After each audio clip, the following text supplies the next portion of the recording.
Hadi.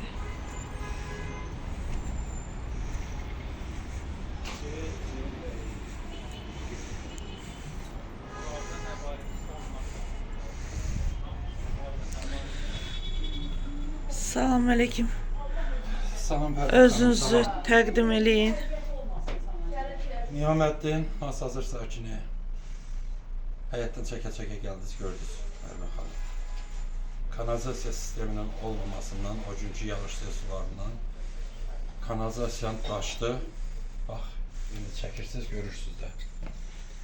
Ev bu hala düşdü. Bax, divan, bütün divan, yatacaqlar içəridə.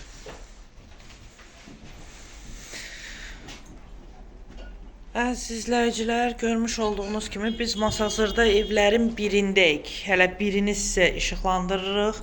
Yəni, belə deyim, Niyaməddin bəy bizim dəyərli dostlarımızdan, İrəvan teatrının aktyorlarındandır. Yetəri qədər bu dövlətdə, yəni mədəniyyətimizə, belə deyim, töhfələr verən aktyorlarımızdan biridir. Biz hal-hazırda onun evindəyik. Siz təsəvvür edin ki, biz qeyd etdiyimiz kimi evin birini çəkirik ancaq sizə.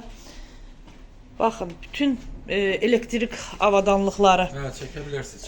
bu vəziyyətdə, bax, yanıb, suyun içindədir. Hamısı ziyan görüb, paltar yuyan maşın, bax, bu qaydada, suyun içərisində. Bu, birbaşa Abşeron rayonunda yeyintinin sübutudur. Kanalizasiya sisteminin olmaması, yetəri qədər dövlət proqramı ilə bura yetəri qədər dövlət büdcəsindən kanalizasiya sisteminin çəkilməsi üçün pul ayrılıb. Amma ortalıqda olan mənzərə bax budur. Hətta belə deyək, normal vaxtlarda belə burada su daşqınlarını biz dəfələrlə işıqlandırmışıq, yola suyun axıdılmasını, bir damcı yağış düşdüyü halda Masazırın nə vəziyyətdə olmasını işıqlandırmışıq, yollar bərbad vəziyyətdə, çökək. Hal-hazırda isə normadan qat-qat artıq yağıntı, bax, belə bir fəsada yol verib. Bu fəsada yol verməsini biz dəyərləndirə bilmərik onunla ki, yox, normadan artıqdır, budur, odur, xeyr. Heç də elə deyil. Bu, birbaşa dövlət büdcəsindən yeyintini ortaya qoyan bir məsələdir. Birbaşa dövlət büdcəsindən yeyinti var, kanalizasiya sistemi burada qurulmayıb. Və yenə də deyirəm, bu bizim bircə sakinimizin evinin vəziyyətidir. Yəqin ki, Niyaməddin bəy, qonşularda vəziyyət necədir? Qonşularda da pis gündədir, amma ən pis gündə olan bizik.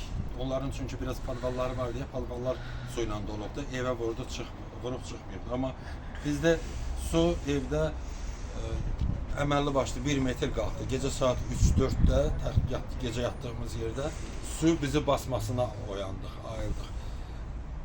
Dərd orasındadır ki, Pərvin xanım, gecə saat 3-də, 4-də Fövqəladə Hallar Nazirliyinə dəfələrlə zəng eləmişik ki, evdə yaşlı qadın var, 80 yaşı var, xəstədir, onu evdən çıxartmaq lazımdır. Cavab vermədilər. Su idarəsinə, mərkəzləşdirilmiş kanalizasiya, şəhərlərin mərkəzləşdirilmiş kanalizasiya idarəsinə nə qədər zərf vurduq, heç biri cavab vermədi. Abşeron rayon icra hakimiyyətinə getdik, müraciət elədik. Dünən yox, sırağa gün getdik, Abşeron rayon icra hakimiyyətinə müraciət elədik. Abşeron rayon icra hakimiyyətindən bizə verdikləri cavab oldu ki, dövlət bizə belə şeylərə görə pul ayırmır, maliyyə ayırmır. Gəldik Masazır bələdiyyəsinə, Masazır bələdiyyəsi də eyni şey dedi. Ev ümumiyyətlə yaşanlası, çəkdiniz gördünüz də yaşanlası hal deyil. Masazır bələdiyyəsində kimin qəbulunda oldunuz? Adını bilmirəm, vallahi bələdiyyənin adını bilmirəm. Mən burada Masazır bələdiyyəsinə müraciət edirəm. İlham bəy, biz keçən dəfə də çəkilişlər etdik bununla bağlı. Masazırda nə yaxşı olur? Bütün yəni boş torpaqların yerini bilirsiniz, bəs belə vətəndaşlara yardım etmirsiniz. Mən buradan bütün aidiyyatlı qurumlara səslənirəm. Yenə də deyirəm. Niyaməddin bəy yetəri qədər Azərbaycan mədəniyyətinə töhfə vermiş şəxslərdən biridir. İllərini qoyub, dəyərli aktyorumuzdur. İrəvan teatrının aktyorlarındandır. Mən xahiş edirəm və bir Azərbaycan vətəndaşı kimi ilk öncə xahiş edirəm, ikincisi isə öz hüququmuzdan istifadə edərək tələb edirəm. Bu vətəndaşa dəstək olun. Bu vətəndaşın problemini həll edin. Evdə 80 yaşlı anası var. əskər atasıdır. Bunu xüsusilə vurğulayıram. Siz bir əskərin valideynləri sizə əmanətdir. Bir əskərin valideynləri sizə əmanətdir, əmanətdir, əmanətdir. Siz bu əmanətə belə xəyanət edə bilməzsiniz. Bir əskərin ailə üzvləri bax bu qaydada küçələrdə qala bilməz. Məcburi köçkün vəziyyətinə sala bilməzsiniz bunları. Onlar bu dəqiqə öz evlərindən didərgin düşüblər.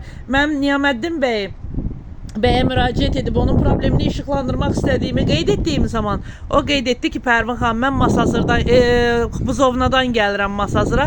Çünki bütün ailə üzvləri, neçə nəfərsiz ailədə? 5 nəfər. 5 nəfər ailə üzvü. Oğlum əskərlikdədir, 4 nəfər. 4 nəfər qardaşı ilə Buzovnaya yerləşib, qardaşının da yetəri qədər ailə üzvləri var və maddi durumları da o qədər yüksək deyil.